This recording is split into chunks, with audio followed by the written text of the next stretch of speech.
Hi, my name is Ben Canada. I'm the shop foreman, Performance. Today I want to show you how to reset your tire pressure monitor light with a car with an iDrive screen. From your main iDrive screen, scroll to Vehicle Information, click. Scroll to Vehicle Status, click.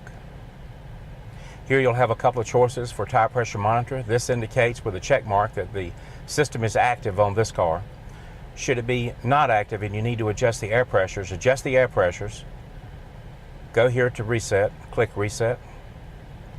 Go here one more time, click reset, and then drive off. After about 3 or 4 miles, the tires will turn green and the system will be active.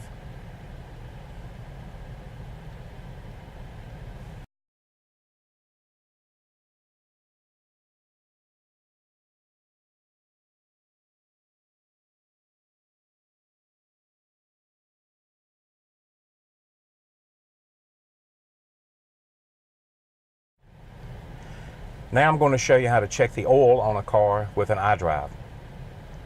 Scroll to Vehicle Information, Vehicle Status,